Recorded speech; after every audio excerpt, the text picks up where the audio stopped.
décadas. Las actividades científicas en el estado de San Luis Potosí eran muy precarias. No existía una tradición científica, pero un día todo empezó a cambiar. Y fue cuando dos investigadores, recién egresados del extranjero, regresaron a San Luis Potosí, a pesar del entorno árido que existía en el campo de la física. La mañana del 5 de marzo de 1956 amaneció fresca y luminosa. El edificio central de la universidad hervía con el ir y venir de profesores y estudiantes de preparatoria. Arriba, en la planta alta, flanqueada por dos bancas de madera y hierro colado, estaba la puerta de entrada a la escuela de física. Adentro, un enjambre de ruidos nerviosos flotaban en la semioscuridad del lugar. Cuchicheos, risas reprimidas, voces apremiantes. De pronto, silencio total. A las 9 en punto, Gustavo del Castillo y Gama se plantó frente al grupo de estudiantes y les dijo: «Sean ustedes bienvenidos». En ese momento, la escuela se puso en marcha.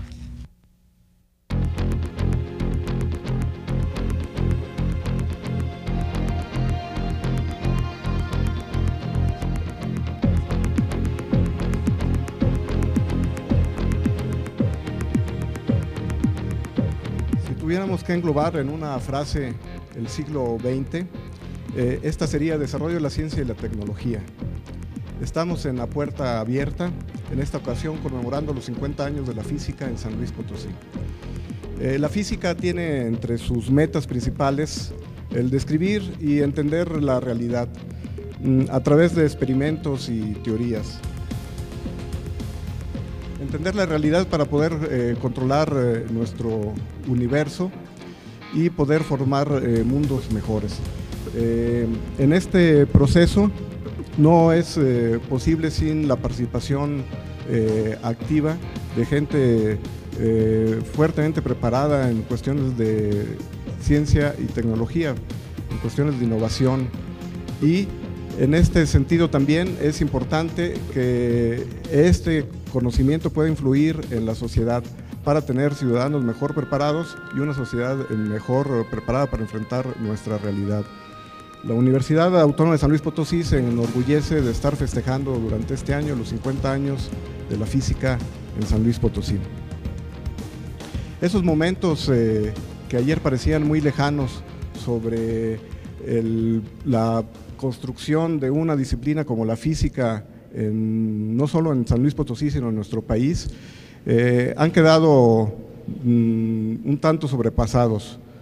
Aquella cátedra de física que en el Instituto Científico y Literario se creara en 1867, ha progresado o ha evolucionado a lo que hoy es la Universidad Autónoma de San Luis Potosí, y en particular esa cátedra a lo que ahora se conoce como la Dependencia de Educación Superior de Ciencias, que engloba, mediante una colaboración académica, a las dependencias que son la Facultad de Ciencias, el Instituto de Física y el Instituto de Investigación en Comunicación Óptica.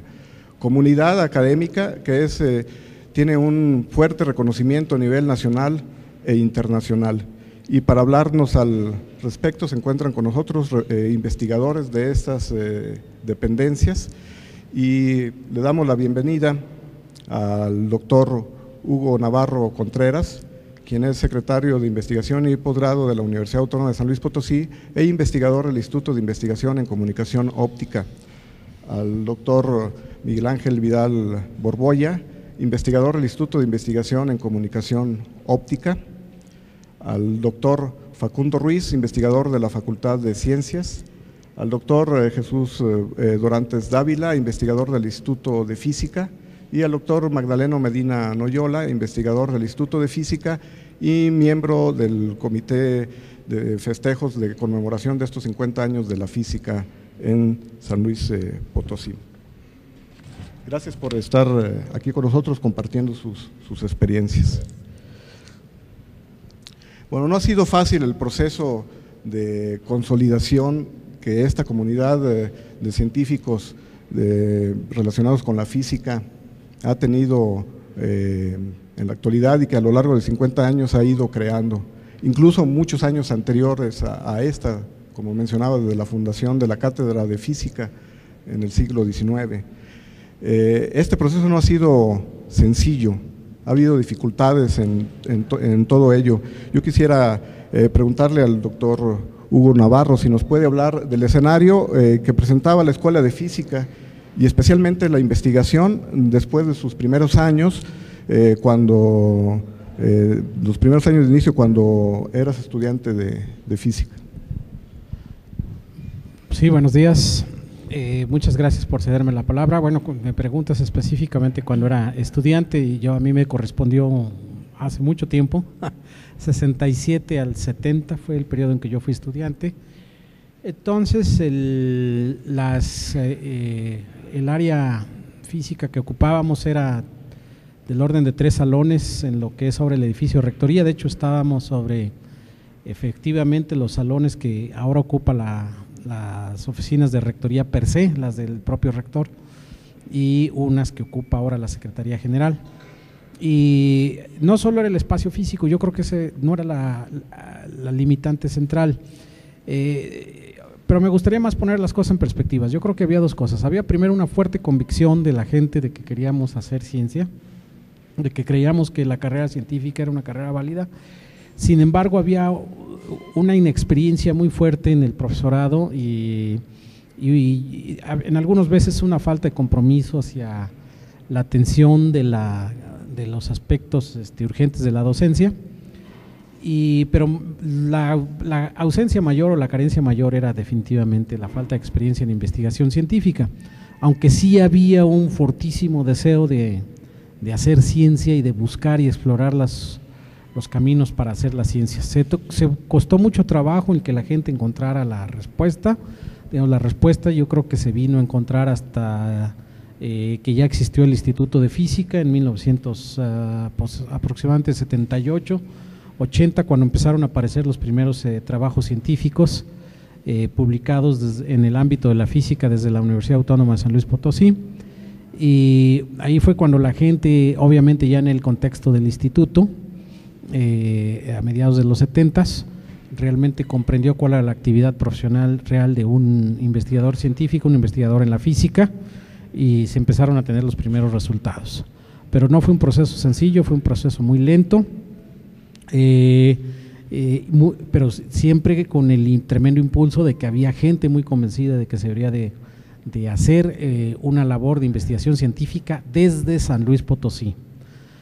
Muchas veces no se comprende, no se alcanza a apreciar en su magnitud lo que significaba tener este deseo en 1968, 69, 70 o los inicios de los 70s, ¿no? La tremenda cantidad de desconocimiento y de prejuicios y de ideas que no necesariamente impulsaron en forma rápida y más eficaz este deseo de hacer investigación científica en San Luis Potosí. Pero bueno, pues eventualmente se encontró la respuesta cuando algunos colegas que fueron a la Ciudad de México a estudiar al CIMBESTAP se doctoraron, regresaron y en el CIMBESTAP se encontraron el ambiente profesional adecuado, el ambiente de compromiso con la investigación correcto, y ahí se formaron y desarrollaron su propio potencial. Estoy refiriendo específicamente a Jesús Urías Hermosillo y a Francisco Mejía Lira y a otros muchos que después, impulsados por el ejemplo de ellos y con el apoyo de ellos y del apoyo de otras personas, que sería muy largo enumerar, eventualmente pues empezaron a hacer ya ciencia aquí en San Luis Potosí. Muy bien. Como mencionaste, el Instituto de Física tuvo un despegue importante en investigación en la década de los 80, se podría considerar, o al menos uno de ellos. Yo quisiera preguntar a Magdaleno Medina qué aspecto presentaba la investigación, en términos de dificultades, la investigación en física durante esos primeros años de la década de los 80.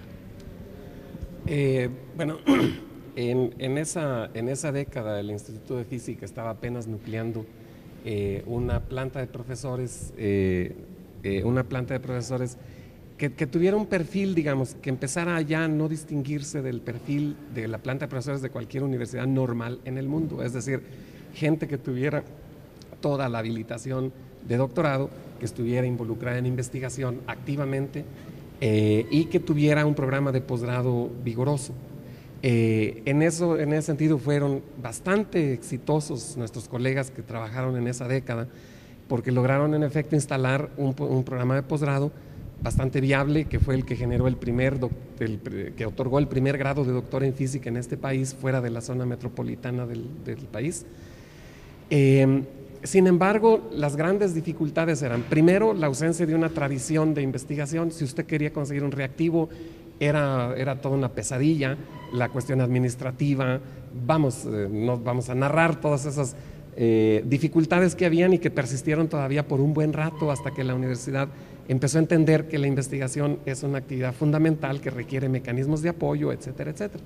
Pero en los 80s creo que una de las principales dificultades eran la falta de comprensión. La universidad de pronto tenía un hijito que lo tenía y no sabía qué hacer con él. Era además época de que era muy poca gente, eran demasiadas tareas para 11, 12 profesores. Entonces el esfuerzo que desarrollaron fue monumental. Ahora, hacia el final de la década de los 80, empezó a llegar una nueva generación de investigadores gracias a programas federales que permitieron la contratación de gente nueva. El instituto empezó a echar a andar políticas, primero de habilitación de sus propios profesores, y segundo de contratación de gente que ya tuviera un perfil muy funcional como investigador y como profesor. Y eso permitió nuevos aires. Por ejemplo, el posgrado se afinó. Antes era un posgrado que se hacía por subsistencia, llegaban los estudiantes y les daban una información y ya. A partir del 90 se instalaron un esquema de reclutamiento, recorrimos todo el país trayendo los mejores estudiantes de física del país, compitiendo con las mejores instituciones mexicanas.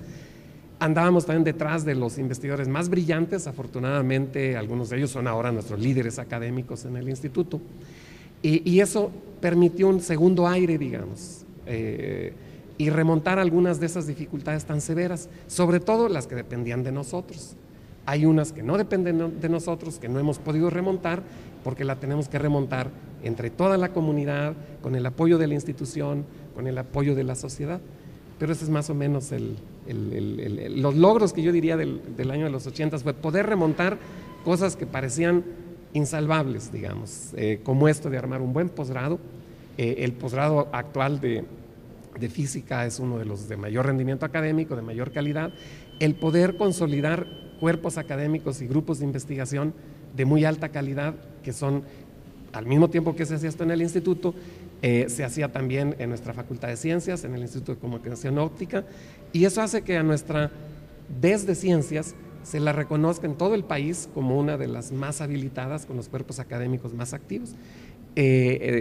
Las dificultades existían. Afortunadamente nuestra comunidad ha dado muestras de que se puede sobreponer y remontar y proyectarse, digamos, traducir los anhelos de nuestros padres fundadores, que fundaron la física hace 50 años, en realidades en este instante, y ahora con la responsabilidad de proyectarlos a los siguientes años, ¿no? A las siguientes décadas.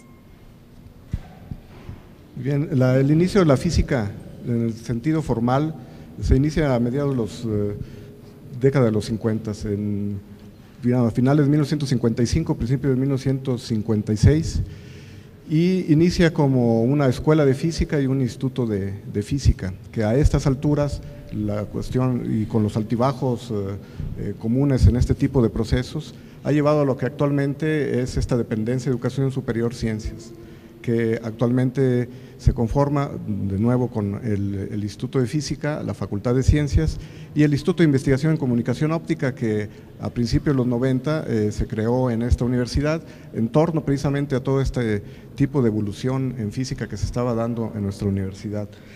En todo ese proceso, la propia universidad ha tenido su proceso de consolidación en el terreno de la investigación, ya no tanto en la formación de recursos humanos, que es sumamente importante. Pero yo le preguntaría a Hugo Navarro, ¿cómo se fueron creando esas condiciones para que la investigación llegue al grado de consolidación que se tiene hasta el momento, y qué papel ha jugado la física? Bueno, primeramente el papel de la física pues sí fue muy importante, ¿no? Porque aunado a la medicina constituyeron los dos disciplinas, y donde existieron personajes dedicados desde muy tempranos tiempos, digamos, con ello hablando desde los mediados de los 50, dedicaron enormes esfuerzos para buscar hacer proyectos de investigación e indagar sobre las problemáticas que nos presenta la naturaleza, en el caso de la física, o sobre los seres humanos en su salud, en el caso de la medicina. Y definitivamente la física pues fue muchas veces el paradigma o proporcionó los paradigmas de cómo deberían de operar los investigadores o la investigación en el caso de la temática general de la investigación en otras disciplinas en nuestra universidad. Esto lo reconoce inclusive muchas personas de otras disciplinas, de otras áreas del conocimiento. Sin dejar por su de lado que bueno, pues la medicina también tuvo aportaciones interesantes, muy importantes en los 50 y para instalar la factibilidad o la viabilidad de la investigación científica en la universidad. Ahora, ahorita que estaba hablando el doctor Magdaleno y que tú estabas haciendo la pregunta, yo estaba pensando que uno de los problemas reales que aconteció a nivel nacional es que la investigación científica no obedeció en sus inicios a un proceso de planeación, sino que realmente han sido las comunidades por esfuerzos individuales no necesariamente comprendidos en su momento, los que fueron presionando, organizándose y bueno, pues sí, presionando para modificar los esquemas de desempeño académico, de exigencias académicas y de resultados académicos que deben de privar en los espacios universitarios. Y lo que aconteció históricamente fue eso, que de repente los administrativos en las universidades y en el gobierno federal de repente se encontraron que existían personas que deseaban dedicar su tiempo universitario hacia actividades de indagación y de investigación sobre los fenómenos de la naturaleza y que estructuraban proyectos, estructuraban posgrados, hacían exigencias para que esto fuera viable y operativo. Y bueno, esto empezó en algún momento hacia el finales de los 70s con la DIGICSA de la Secretaría de Educación Pública, que se dieron cuenta que esto existía en las universidades. Este fenómeno se aceleró en los 80s, todavía se disparó hacia los 90s. Mucha gente en las universidades, en específico en la de San Luis, empezaron a tener capacidad para someter proyectos de investigación, concursar en las convocatorias del Consejo Nacional de Ciencia y Tecnología. Y inclusive yo tengo testimonios directos de algunas personas líderes de la universidad en el ámbito administrativo que me dicen, bueno, es que de repente nos encontramos que había gente muy interesante o gente que ahí estaba y que estaba haciendo planteamientos diferentes, que tenía doctorados, que tenía proyectos de investigación, que tenía propuestas, pero era gente que no había sido realmente prevista en los planes o en las ideas prevalecientes del desarrollo hacia mediados de los 80s o principios de los 90s, y que bueno, pues de alguna manera creo yo que la necesidad de planificar y pensar y buscar acomodar a la investigación científica vino hasta el Plan Institucional de Desarrollo 97-2006, ¿verdad? Ahí se reconoció algo que ya existía, no necesariamente se le dio la mejor ubicación, digamos, pero por lo menos se reconoció que ya existía y que había que atender ese sector. Bueno, pues esto a partir de los 2000 se acelera. Y bueno, yo creo que ahorita ya tenemos fenómenos interesantes. La cuarta parte del profesorado a tiempo completo de la universidad es ahora miembro del Sistema Nacional de Investigadores, quiere decir que por lo menos han ejecutado acciones de investigación que los lleva a que puedan ser reconocidos con un potencial de investigadores por la comunidad federal o por las instancias federales que subvencionan a la investigación. Y definitivamente ya tenemos líderes de investigación muy fuertes, muy desarrollados en la universidad. Uno puede contar una 50 o 60 de muy fuertes líderes de investigación que están impulsando sus espacios académicos, están promoviendo acciones de investigación, están digamos consiguiendo recursos, haciendo una gestión muy activa, muy dinámica y una gestión académica también. Están exigiendo que el desempeño universitario, el desempeño académico sea en base a resultados de generación del conocimiento, ¿no? Esta discusión no es sencilla, es difícil, pero yo creo que está siendo muy positiva en términos generales. No hemos seguido una línea recta, no es necesariamente ascendiente todo el tiempo. Hay sus estacionamientos, sus altibajos, ¿verdad? Sus declives en algunos espacios y luego su rearranque, etcétera. Pero la derivada en general o la ganancia total ha sido muy positiva para la universidad. Pero todavía hay muchísimo por hacer. La misma circunstancia que hablemos que solamente la cuarta parte del profesorado tiene este reconocimiento, significa que hay 3/4 partes que todavía no tienen un compromiso similar necesario con la generación del conocimiento, aunque bueno, muchos de ellos pueden estar haciendo excelentes labores académicas atendiendo otras necesidades que sí existen y que sí se le demandan a la universidad. Pero lo ideal sería que esas otras necesidades también se atendieran desde la perspectiva de planes y programas de generación de nuevo conocimiento y aportaciones de nuestra comunidad universitaria al conocimiento universal, local y nacional, ¿no? Y yo diría que, bueno, pues la física ha tenido un fuerte liderazgo en todo ello, ¿no? Ahora muy acompañado a veces por la medicina, pero yo creo que fue claro que en algunos punteros la física tomó delantera, ¿no? Bien, ya se ha mencionado que el concurso de recursos humanos fuertemente capacitados, con alta habilitación académica, es uno de los requisitos, digamos, indispensables para poder lograr un desarrollo en investigación científica y tecnológica, pero también hay otro tipo de infraestructura que se requiere para poder ir logrando todo este tipo de avances en la generación de nuevo conocimiento y la aplicación del mismo.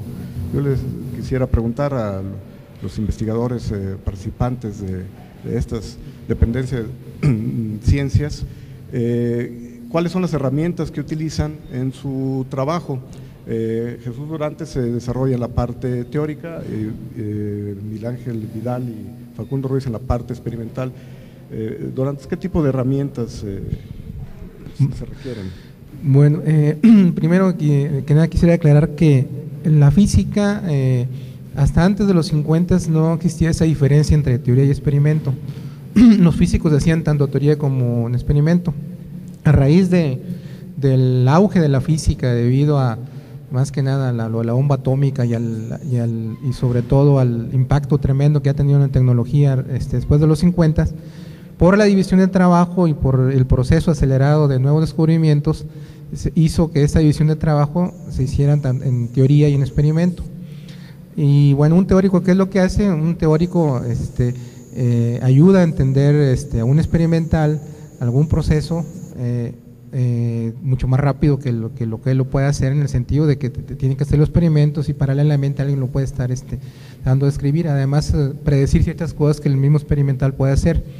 Ahora, debido a esto, ¿qué tipo de herramientas se necesitan? Yo lo dividiría actualmente en dos, una en información y otra en cómputo. El cómputo pues es muy sencillo, ¿por qué? Porque ahí es donde se realizan todos los cálculos necesarios para corroborar o predecir algún fenómeno.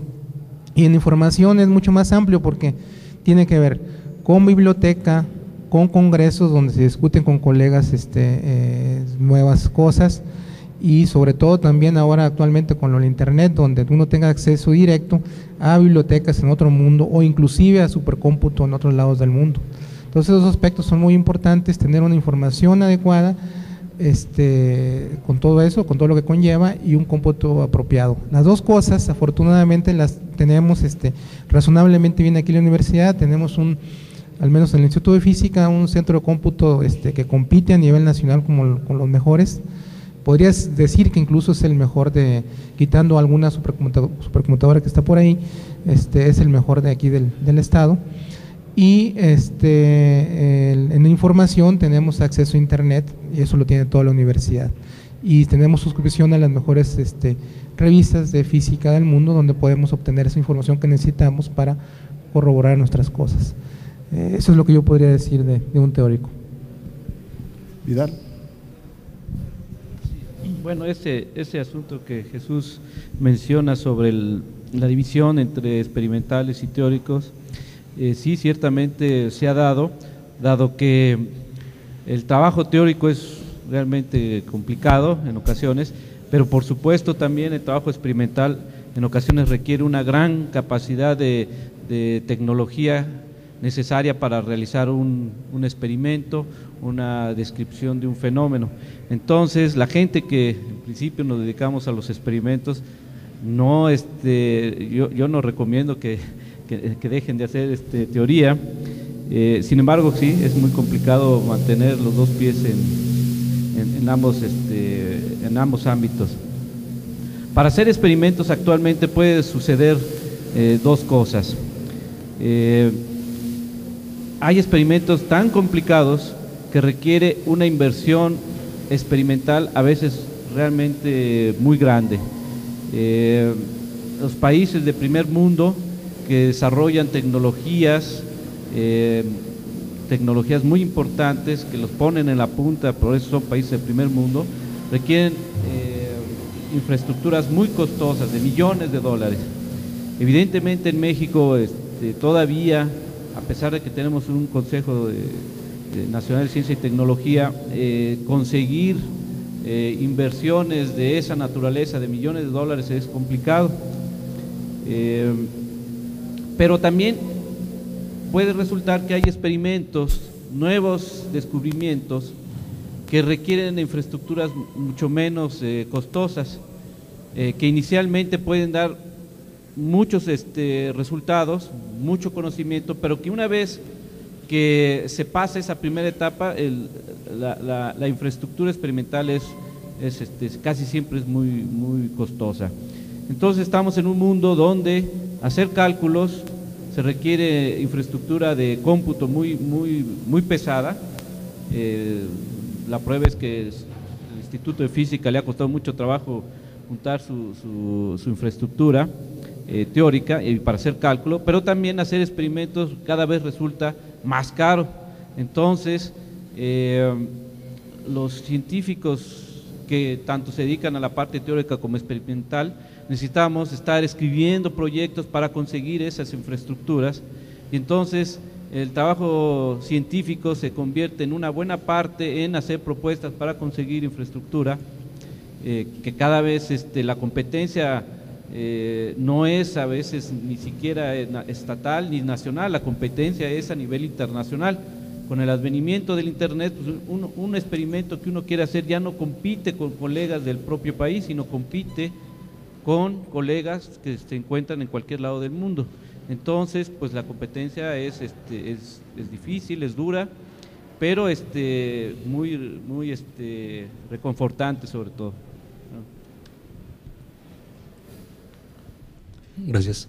Bueno, a mí me gustaría un poquito ver la pregunta que nos hizo Refugio respecto al tipo, más que citarles el tipo de herramientas que utilizamos para desarrollar nuestra labor de investigación, en cómo esas herramientas impactan en la vida cotidiana.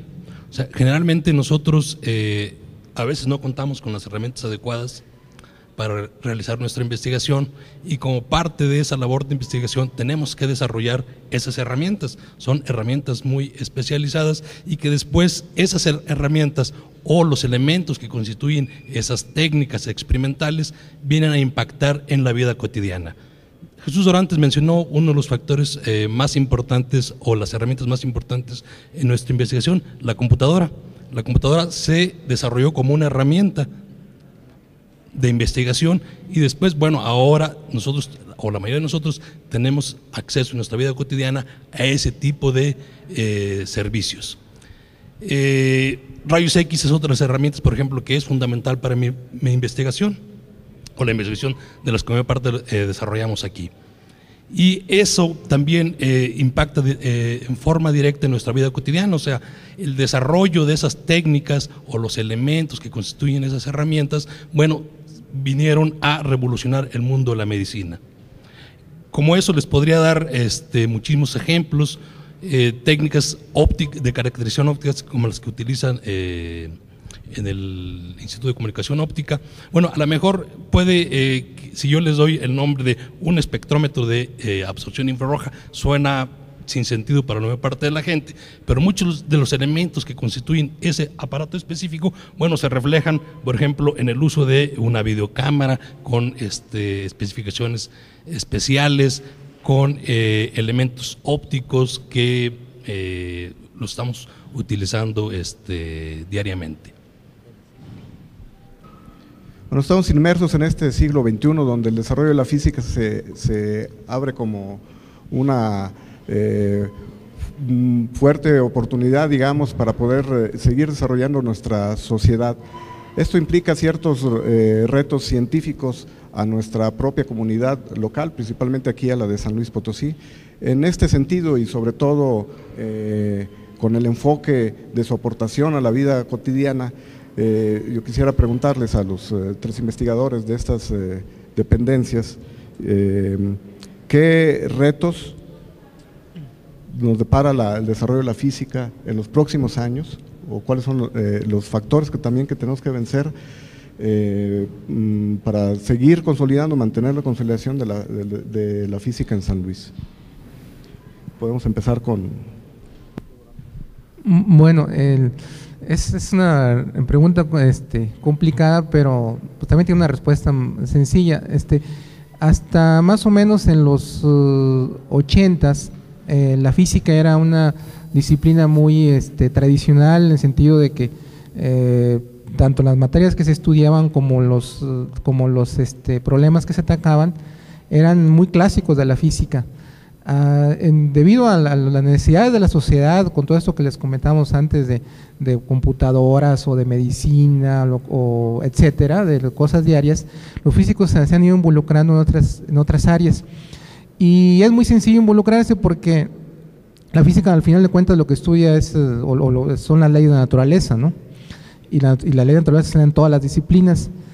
Y en particular puedo resumir todo esto como que la física ahora no es una ciencia tradicional, sino es una ciencia que se involucra con muchas áreas y se resume en una palabra, es multidisciplinaria.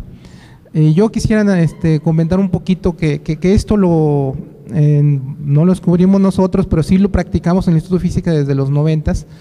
Desde los 90s empezamos a planear lo que iba a ser el instituto, y lo que dijimos fue, está lo tradicional, que es importante, pero también está el involucramiento con otras áreas. Empezamos a abrir nexos con los biólogos para abrir el área de biofísica, que ahora la tenemos en el instituto, con gente que hacía más de materiales. Están algunos cuerpos académicos que tienen que ver con materiales no estructurados o materia condensada, y que involucran incluso investigaciones en química. Tenemos el cuerpo académico físico-química. Entonces, fíjense, ya aquí les mencioné biología, química, cosas que tradicionalmente los físicos no interaccionaban. Ahora, todos los retos científicos actuales tienen que involucrar, o los problemas de frontera, el concurso de muchas áreas. Por lo tanto, esto no es nuevo, ¿no? Sin embargo, creo que sí hicimos una pequeña delantera con respecto a otras instituciones nacionales en ese aspecto, de tratar de planear a futuro donde se involucrara lo multidisciplinario, y eso está bien plasmado en nuestro plan de desarrollo, y seguimos por ese rumbo. No sé si era la pregunta que... Sí, en este sentido, Facundo. ¿Podrías repetir la pregunta? Las cuestiones de los retos para el desarrollo de la física en este nuevo milenio. Bueno, como mencionaba Dorantes, yo creo que hay que tomar una serie de acciones en cuanto a principalmente formación de recursos humanos. Nuestro país no se distingue precisamente por ser tiene una comunidad científica bastante numerosa, pero no destaca precisamente en el ámbito internacional. O sea, uno de los factores que tenemos que reforzar es la formación de recursos humanos de alto nivel. Eso significa que tenemos que aumentar el número de posgrados en nuestro país, y en particular reforzar los posgrados en nuestra universidad. Vidal. Bueno, yo creo que uno de los retos importantes es pasar de los laboratorios a la industria. Ese es uno, obviamente yo suscribo lo que han dicho mis compañeros, pero yo creo que una de las cosas importantes que hace que los países se modernicen es que los científicos logren vincularse con las industrias para producir nuevas cosas, nuevos productos, eficientar más algunos procesos, mejorar la calidad de vida en general. Entonces yo creo que uno de los retos, y que desde luego la tenemos encima ya desde hace algunos años, es que nos están pidiendo cada vez más que los científicos que hacemos ciencia en las universidades, en los institutos, nos vinculemos con la industria a fin de producir nuevos productos, nuevos procesos, en fin, de mejorar la calidad de vida de la población. Yo creo que es una parte importante de la que tendremos que readaptar. A lo mejor ya los que estamos un poco más grandes ya no tenemos que hacer eso, pero sí convencer que las nuevas generaciones, además de estar bien formados, tienen que trabajar con los industriales. Por supuesto que no nada más es un problema de la parte científica, sino que del otro lado, la industria tiene que también hacer un esfuerzo para entender cómo trabajan los científicos y poder apropiarse de sus conocimientos. Esto ya está pasando en San Luis Potosí, por supuesto, ya está pasando en el país, pero necesitamos que ese sea un proceso mucho más logrado. Yo creo que es una parte que tendremos que explorar en el futuro. Bien, ustedes realizan una labor de investigación sumamente productiva y de incidencia a nivel mundial. ¿Nos podrían platicar específicamente qué tipo de trabajo de investigación realizan y en qué tipo de proyectos están involucrados? Empezaremos con Dorantes. Sí, gracias. Antes que nada más quisiera complementar lo que comentaron, ¿no? en educación. México actualmente tiene del orden de 12,000, 13,000 investigadores en el sistema nacional, y eso es para un país de 100 millones, eso es nada, ¿no? Nosotros lo aproximaríamos como cero, ¿no? Cuando los físicos sabemos aproximar eso de cero. Seríamos analfabetas en investigación, y eso, bueno, tiene el impacto de que seamos un país de tercer mundo. Yo siempre digo que si no tuviéramos el petróleo y los braceros, estaríamos al nivel de Haití, ¿no? O sea, nosotros estamos recibiendo el petróleo del orden de 30,000 millones de dólares, y lo mismo de los braceros, es dinero gratis. El gobierno dice que vamos bien, pero realmente es un dinero gratis que nos cae de la nada, y no se ha hecho ninguna política de Estado en educación. Si uno ve el ejemplo de Corea, inclusive de Brasil, aquí en América Latina, el Producto Interno que dedican a educación y a investigación es enorme, y los resultados están a la vista. Corea es un país del primer mundo donde se vive muy bien, y Brasil, que no tiene petróleo, vive razonablemente bien. En México no se ha hecho eso, estamos un país analfabeto. Eso lo digo a los jóvenes, no va a haber probablemente una política de Estado en los próximos años, porque no la ha habido, no tiene por qué haberla ahora, ¿no? Están enrollados en otra cosa. Pero sí, los jóvenes, nosotros los ciudadanos sí podemos hacerlo. Los jóvenes yo creo que deben de involucrarse más en investigación, o en cualquier tipo, no solo en física, ¿no? Donde la educación es la base de todo, y nos van a dejar de gobernar gente que es prácticamente analfabeta, ¿no? Ahora, ¿de qué tipo de investigación hacemos? Generalmente lo que hacemos de hace muchos años los físicos es competir en ese nivel. Mucho antes que empezar el Tratado de Libre Comercio, un físico lo que hacía era tratar de competir a nivel internacional. O sea, no había fronteras, había que competir con un chino, con un alemán, con un ruso en el trabajo que uno hace. Y yo voy a hablar un poquito de mi cuerpo académico en particular, que es el que más conozco. Lo que nosotros hacemos son nanoestructuras magnéticas en general, y cuando hablo de nanoestructuras quiere decir que son agregados de unos pocos átomos. Ya sabemos de que toda la materia está compuesta de partículas. Antes se creía que el átomo era la última partícula, pero realmente no, el átomo también está compuesto de otras partículas. No voy a ahondar en eso, pero el átomo es una cosa muy pequeñita en la cual compone prácticamente compone todos los elementos que dice la naturaleza. Y lo que uno hace es tratar de estudiar desde un átomo hasta muchos átomos, inclusive hasta millones de átomos, cuáles son las propiedades magnéticas. Eso tiene un impacto básico muy importante, porque el magnetismo es probablemente el área de la física más antigua, ¿no? De hecho, el primer tratado científico versa sobre magnetismo. Ahora, ¿por qué es importante estudiar magnetismo aparte de lo básico? Porque todos los discos de la computadora, todos los que ustedes conocen, o los teléfonos o todo, utilizan materiales magnéticos. Es una industria que en el mundo devenga del orden de $200 mil millones de dólares al año. Ese es el costo más o menos de los materiales magnéticos. Y lo que uno quiere es estudiar materiales no estructurados para ser más chiquitos.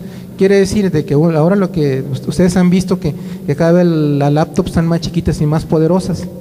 Y eso es porque mucha gente estudia materiales no estructurados, o sea, es decir, muy pequeñitos, que tengan propiedades importantes o mejores que las anteriores.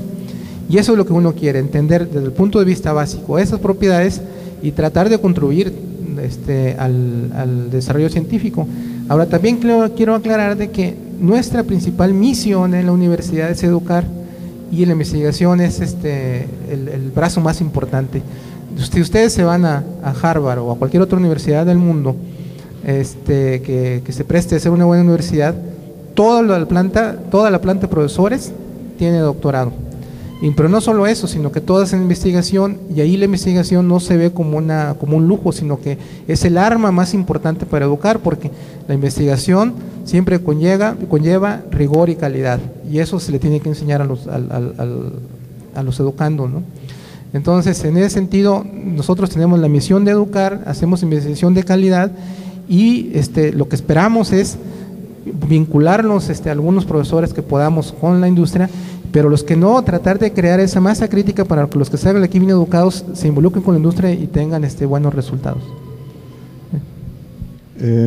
Vidal. Bueno, me pones muy difícil explicar en pocas palabras lo que me dedico. Como ustedes pueden ver, los científicos somos apasionados, aunque no parezca, ¿verdad? Y lo que nos apasiona es lo que hacemos. Entonces, hablar con unas pocas palabras de lo que nos apasiona es difícil. Yo particularmente, en el grupo donde estamos trabajando, nos dedicamos a fabricar materiales que emiten luz. Actualmente los diodos emisores de luz que ustedes encuentran por todos lados del celular, las televisiones, por todos lados hay foquitos pequeñitos, digo foquitos que estoy exagerando el idioma, son diodos que emiten luz. Actualmente tenemos nosotros una tecnología muy vieja que todavía seguimos usando. Cuando llegamos a nuestra casa y prendemos nuestros focos, muchos en nuestra casa tenemos focos que son tipo Edison, que los fabricó Edison en el 1870 y tantos. Son absolutamente ineficientes. El 98% de la energía que introducimos en un foco se transforma en calor, y nosotros lo usamos no para calentarnos, sino para iluminar nuestros cuartos. Entonces es una tecnología muy eficiente. A partir de hace algunos 10 años está prevaleciendo la tecnología de fabricar diodos que emiten luz con una eficiencia muy alta, de luz blanca. Recuerden que la luz blanca es la combinación de 3 colores básicamente, y entonces la idea es producir luz blanca muy eficiente, con la idea de sustituir esas tecnologías muy antiguas que todavía usamos en nuestras casas. Por supuesto, obviamente no somos los únicos en el país, ni siquiera en el mundo. Hay proyectos de muchos millones de dólares en Europa y en Japón que están en la misma dirección.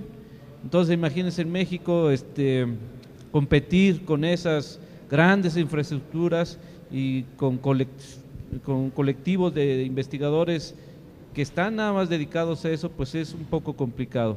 Sin embargo, yo creo que podemos competir y estamos en esa dirección. Facundo. Bueno, yo les quiero comentar sobre a lo que nos dedicamos en el grupo de investigación donde participo. Yo pertenezco al Cuerpo de Materiales de la Facultad de Ciencias, y dentro de nuestros intereses en cuanto a investigación se refiere, participamos activamente en el área de materiales. Si nosotros volteamos un poco a nuestro alrededor, lo que vamos a encontrar es precisamente eso, materiales, ¿no? Es un campo muy, muy amplio. Tenemos materiales duros, suaves, en forma de líquidos. De toda esa gama nosotros nos dedicamos a una parte muy, muy pequeña, y también como el doctor Dorantes nos dedicamos a materiales muy, muy pequeños, que ahora se conocen como nanopartículas y que tienen muchísimas ventajas, ¿no? Una de las ventajas es que no se ven. Y pueden decir, bueno, si no se ven, ¿para qué sirve, no? Bueno, no se ven, pero se sienten o se ven o se observan sus efectos. Y es una de las grandes ventajas que nos permiten producir o obtener materiales multifuncionales, o sea, materiales que exhiban ciertas funciones y que en este caso las nanopartículas les pueden adicionar nuevas propiedades, ¿no? Y que tienen las ventajas de que no se observan a simple vista y por lo tanto siguen manteniendo las propiedades inherentes del material que vamos a modificar. Yo creo que es muy importante en el caso de todos nosotros aclarar realmente cuál es el impacto de esa investigación en la vida cotidiana. Desafortunadamente el impacto no es directo o no se puede apreciar, ¿no? Nosotros contribuimos de manera significativa, pero no generamos productos finales. Eso significa que la investigación que estamos desarrollando en estos momentos, por ejemplo, si tenemos suerte, se va a ver reflejada en un producto o en una aportación tecnológica dentro de 20 o 30 años, y que lo más probable es que la persona que vaya a utilizar ese desarrollo tecnológico no sepa o nunca vaya a tener evidencia de nuestra participación. Bueno, por mi parte. Sí. ¿Y cómo se hace partícipe a la sociedad de todo este nuevo conocimiento? En particular, le preguntaría a Magdaleno Medina, con respecto a la conmemoración de los 50 años, ¿cómo se organizaron tanto las actividades académicas como las actividades dirigidas precisamente a la sociedad y en particular a los jóvenes estudiantes que están en educación básica, media, superior? Digo, ¿cómo se les hace partícipe de este conocimiento? Bueno, primero me gustaría mencionar un poco, terciando en la conversación de estos temas anteriores, algo que me gustaría hacer notar: la comunidad de física. Una parte importante de las reflexiones de estos 50 años es, ok, pasaron 50 años, a partir de sueños que tuvieron dos gentes hace 50 años que fundaron la escuela, el instituto, etcétera, etcétera, ya corrió agua. ¿Qué es lo que tenemos en este instante? ¿Y qué podemos hacer con eso? Es decir, me gustaría narrar un poco lo que pasó en el instituto hace allá por el 90, 91, que en nuestra comunidad es como, yo siento que es como las pirámides de Teotihuacán: llega una cultura, deja una capa, llega una nueva cultura y se va haciendo la superposición de diferentes generaciones. A mí me tocó participar en la generación del inicio de los 90 y algo que fue muy, muy bonito, muy gratificante, fue ponernos a discutir entre todos, a dibujar el futuro, a decirnos cómo quisiéramos que sea el Instituto de Física en 15 años. Y se hizo un dibujo que ya lo describió Jesús Dorantes. No vamos a replicar las áreas que ahorita están de moda, porque esas van a pasar de relevancia en 10 años y queremos pensar en 20. ¿Sí? Entonces, ¿qué áreas son las que ahorita ni se notan, pero en 20 años van a ir de su vida? ¿Sí? No nada más por la moda, sino por la pertinencia, la relevancia.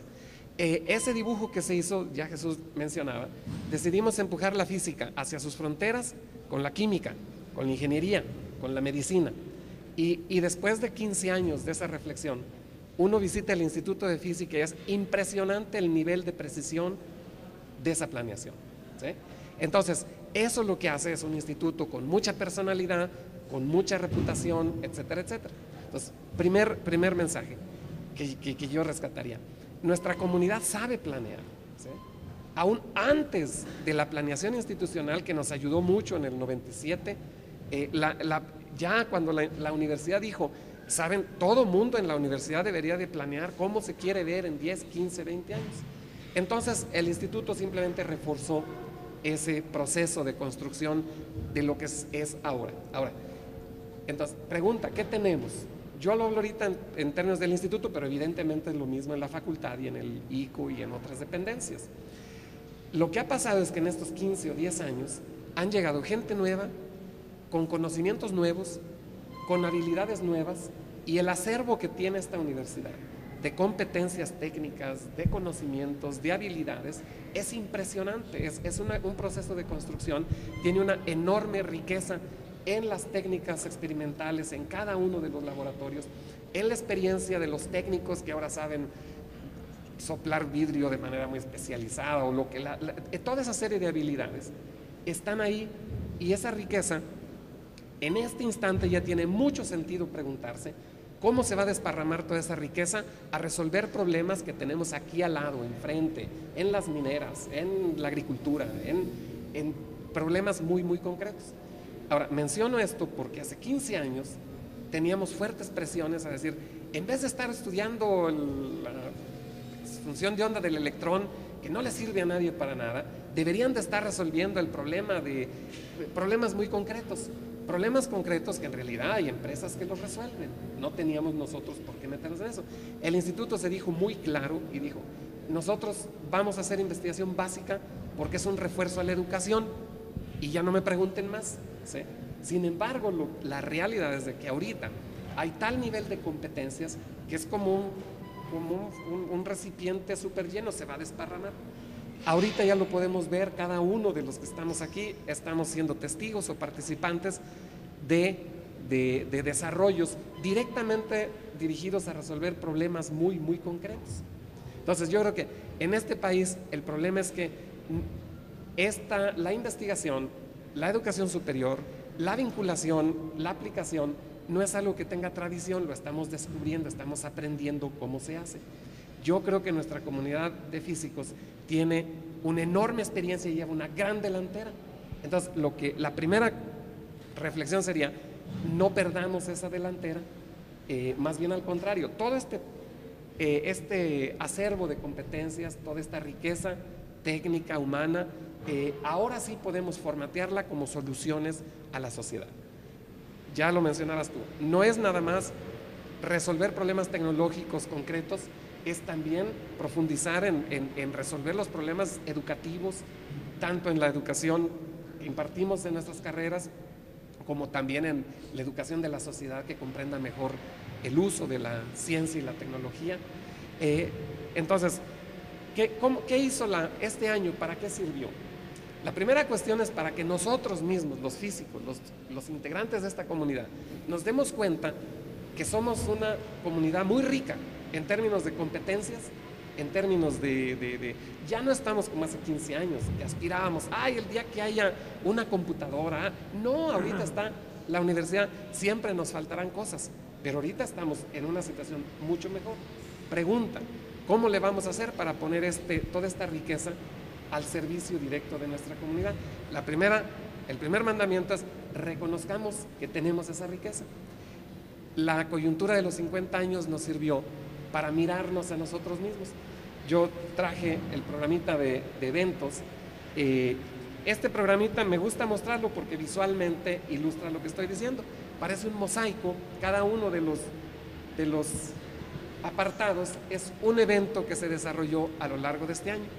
Y muchos de estos eventos iban dirigidos a mirar de lo que somos capaces, de lo que podemos hacer. No solo de lo que podemos hacer, de lo que hemos estado haciendo ya por años. Y ponerlos juntos, es como un espejo. Este es digamos, parte de lo que nos permite apreciar la riqueza de nuestra comunidad. Ese creo que era un primer paso importante, poner junta la capacidad de propuesta de nuestra comunidad. La siguiente reflexión importante es ¿para qué? Y dirigida hacia dónde, ¿sí? Y con qué mecanismos. Ese es el reto que le queda a nuestra comunidad. Cuando se inauguró este año, un profesor de la Universidad Autónoma Metropolitana, el jefe de departamento de física, dijo, señores, yo esto lo que vería es que ¿por qué tuvieron que esperar a los 50 años? ¿Por qué no lo hacen todos los años? Esa reflexión es el primer reto. ¿Seremos capaces de poner juntos un programa como estos ya rutinariamente? ¿Qué se necesita para eso? Ese es parte de los retos. Ahora, ¿qué fue lo que hicimos ya específicamente para tratar de vincularnos con la sociedad. Primero, ya que dijimos, somos capaces de esto, muchos de estos programas están dirigidos precisamente a buscar la comunicación con los diferentes sectores de la sociedad, a través de pláticas de divulgación que se dieron en diferentes lugares, casas de barrio, casas de cultura, exposiciones. Una de las cosas que a mí me parecen muy bonitas y muy conmovedoras incluso, es que no somos nosotros no llegamos a ser lo que tenemos ahorita. Detrás de nosotros hubieron gentes que no solamente hace 50 años, antes de eso, hubieron gentes interesadas en la ciencia y la tecnología que hicieron cosas sorprendentes. Ahorita no nos lo podemos creer. San Luis Potosí fue pionero en una serie de cosas, por ejemplo, en la cuestión de las radiografías. En Latinoamérica fue en esta ciudad una de las primeras donde se hicieron de las primeras radiografías, ¿sí? De telefonía. Aquí teníamos puestas las pilas desde mucho antes. Ahorita deberíamos de estar mandando cohetes, realmente satélites, una industria importante como la tiene Brasil, ¿sí? Pero no atendimos aquel despegue que hubo aquí hace 50 años. San Luis tiene esa fibra, tiene ese llamado a ser lugar de gran liderazgo, ¿sí? En ciencia lo hemos visto a lo largo de la historia. Pues ahí tienen a nuestros compañeros, al profesor Martínez, el Flash, y otras gentes entusiasmadas en rescatar todos esos vestigios de lo que fue esas aspiraciones de nuestros soñadores de hace 100 años, de hace 50 años, y montarlas en exposiciones muy dignas, una de ellas que está teniendo lugar ahorita en el Museo del Virreinato. Entonces, este año nos ha permitido conocernos a nosotros mismos, darnos la mano como comunidad y buscar darle la mano a la sociedad a nombre pues del desarrollo de la ciencia y la tecnología. No puedo ir en detalle a todos los eventos, pero sí quise resaltar aquellos que ya van dirigidos más bien a mirar hacia el futuro, qué va a pasar los siguientes 50 años, y no hacerlo solos como autistas, sino hacerlo de la mano de nuestra sociedad. Jóvenes talentosos como los que conformaron la delegación potosina Jesús Eduardo Mesta Cerda, que participó representando al estado de San Luis Potosí en el segundo concurso nacional de talentos en física 2006, quienes tuvieron una destacada participación y han mostrado un entusiasmo por el estudio, una dedicación y un especial gusto por la física, que esperamos sigan conservando y que esperamos nosotros podamos contribuir a acrecentar ese gusto que ustedes tienen y en futuros certámenes pueden seguir representando a nuestro estado. Bien, no nos resta más que agradecer a Puerta Abierta por el espacio y a los investigadores aquí presentes su participación, a los jóvenes estudiantes su entusiasmo para poner en alto el nombre de San Luis Potosí y la ciencia a sí mismo. Muchas gracias y hasta pronto.